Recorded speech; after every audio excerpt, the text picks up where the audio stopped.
Gina woke up at 6 o'clock in the morning in her cluttered, untidy apartment. The woman is raising her sick daughter, Aria, all by herself.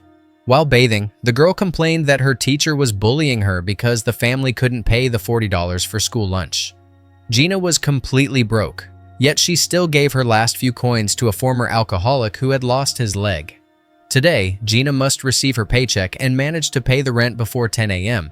Otherwise, the landlady will throw all their belongings out onto the street. Gina dropped her daughter off at school and waved to the surprised teacher. Then she headed to work, a grocery store. The market was packed with dissatisfied customers. One of the cashiers had called in sick, leaving only 2 registers open. Customers were frustrated that the cashiers were working too slowly. One family tried to pay for their groceries with a social benefits card. Gina reminded them that it was not allowed, and the man angrily threw a glass bottle at her feet. Her friend sympathized with Gina and her sick daughter, so she offered a little money for medicine. The woman hoped that this difficult period would soon end. She would study to become a nurse, and life for her and her daughter would finally get better. Suddenly, the school called and accused Gina of beating her daughter. In reality, the sick girl had simply fallen in the bathroom. Her boss, Richard, ordered the cashier to return to the floor immediately, but Gina urgently needed to go to the school. She was allowed to leave for only 30 minutes, but there was no way she could make it back in time. Gina also asked to be given her paycheck right away, but Richard told her off. The woman ran into a bank to withdraw her last $40 from the card, but the ATM refused to give out cash. She had to stand in a long line instead. By the time Gina reached the school, social workers had already arrived. They were preparing to take the child away until an investigation could be completed. The teacher claimed that Aria often came to school hungry and untidy. Gina explained that the girl had a special diet because of her illness. Yes, there was no hot water at home and often no gas, but Gina still bathed her regularly. Either way, the decision had already been made. She wouldn't be seeing Aria anytime soon. Crying, Gina got ready to return to work. Another driver almost hit her, and in anger, he threw a cup of coffee at her. But that wasn't enough for him. He rammed Gina's car. After that, her vehicle refused to start. That nasty guy turned out to be a police officer. The unhinged white cop promised that next time he would smear her across the asphalt. When his partner finally made him leave, she found out that Gina's driver's license was expired. They issued her a fine and confiscated her car. So Gina was left without a car and, completely devastated, returned to the store. She had been gone for 2 whole hours. The boss was fed up with Gina's excuses. He fired the employee and also refused to give her paycheck right away. According to company policy, he would mail it later. But Gina needed the money today. When she returned home, the woman found all her belongings on the street under the pouring rain. The landlady had carried out her threat. Gina had a breakdown. She screamed across the entire street. After pulling herself together, she returned to the store and began begging Richard to finally give her the paycheck. Suddenly, 2 robbers burst into the office and ordered Richard to hand over all the cash from the register. They were about to take Aria's backpack with the medicine, but Janaya resisted. In the end, the gun ended up in her hands, and Janaya shot the bandit. The second one ran away. The boss began accusing his former employee of staging the robbery, claiming that these were her accomplices. Richard called the cops and said that the employee had organized the robbery. He kept accusing the woman, and suddenly Richard dropped dead. Janaya had shot her boss. At the same time, she didn't touch the money. She only took her check to cash it at the bank. The branch was already closed, but the manager, Nicole, took pity on the woman and told the guard to let her in. By that time, the police had already arrived at the crime scene. Detectives reviewed the security footage.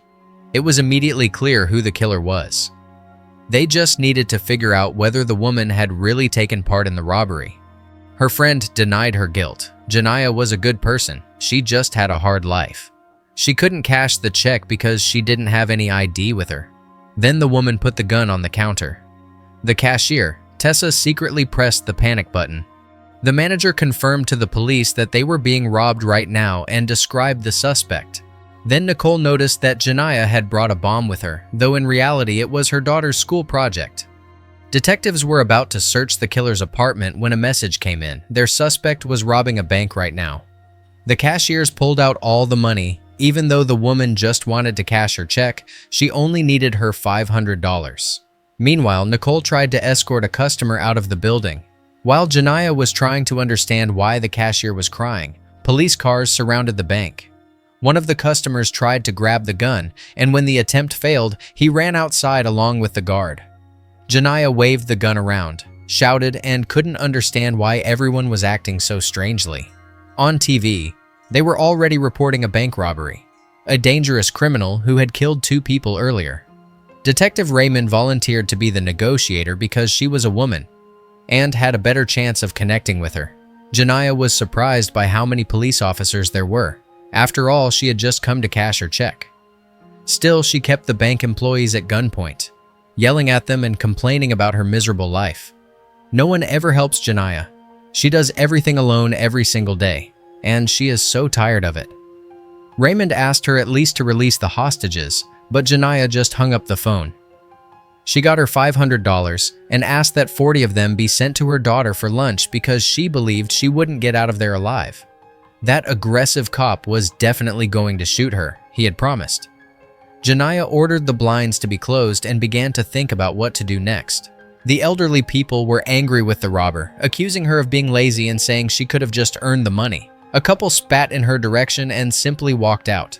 After that, Janiyah ordered the doors to be locked. The fake bomb started beeping. The police were waiting for the bomb squad to arrive. Janiyah disarmed the device and everyone around her sighed in relief. Then she dragged a chair over and ordered everyone to sit down. Janiyah told Raymond about her hard life, how she had lost her job and her home. The cashier was live streaming Janiyah's confession on her phone, and soon the whole country learned about her story. The woman also admitted that she was terrified of the angry cop who was definitely going to shoot her. When the conversation ended, Janiyah turned off all the security cameras. At that moment, Tessa tried to run away, but she forgot that the door was already locked. She was trying to understand why everyone suddenly started treating this woman like a martyr. Nicole took Janiyah to her office and showed her a photo of her family. She had children too, after all. Maybe it was time for Janiyah to stop. If she surrendered now, Arya might still live to see her mother after she gets out of prison. Janiyah agreed, but said she wanted to wait until that evil cop was gone. FBI agents arrived at the bank building. By evening, a group of supporters had gathered outside. They understood that the woman had simply been driven insane. They did not care that she had killed an innocent man. The FBI pushed the local cops aside. They were taking control of the operation. Janiyah complained to the hostages that she did not even have an air conditioner at home. An elderly woman remarked that she was born in the 1940s and had lived her whole life without an air conditioner, and under much worse conditions than the so-called criminal. Janiyah told them how seriously ill her daughter was and asked the bank manager to take care of Arya when she went to prison. She learned that the old woman had diabetes, so she quickly decided to let her go.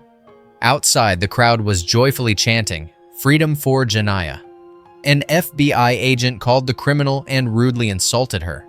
The woman lost her temper again, and right then, the bomb started beeping once more. Everyone panicked. They were sure they were about to explode, but Janiyah managed to shut off the device in time. People around still believed she had brought a real bomb. Tessa asked to go to the restroom and left a message for the cops saying the bomb was fake. The bomb was the only thing that had kept the police from storming the building and kept Janiyah from getting a bullet in the head. Meanwhile, detectives found out who had rammed Janiyah's car earlier that day. The cop got punched in the face and was kicked out of the parking lot.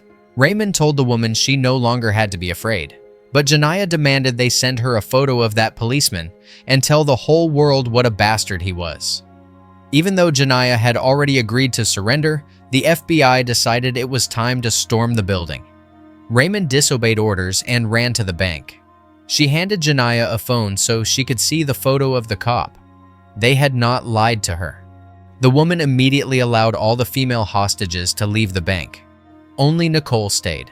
She wanted to walk out with Janiyah. She asked her to visit her in prison and not to forget to give her daughter $40 for lunch. Suddenly, Janiyah's mother called and begged her to calm down. Her daughter was dead. The day before, Arya had suffered a seizure, and her mother had taken her to the hospital. In reality, that morning, Janiyah had woken up alone in her bed. She had not bathed anyone and had been talking to herself on the way to school. That was why the teacher had looked at her so strangely. At work, she had only imagined that someone from the school had called her. When Janiyah finally realized that Arya was gone, the SWAT team began storming the building. They ordered the criminal to raise her hands, and a second later opened fire. The officers dragged Nicole aside and surrounded the woman's lifeless body. But in reality, that too was another of Janiyah's fantasies. The bank manager persuaded the woman to walk outside with her and surrender to the police. The criminal walked toward the officers with her back turned until Raymond placed the handcuffs on her wrists. The gathered crowd saw her off with applause. That is where the movie ends.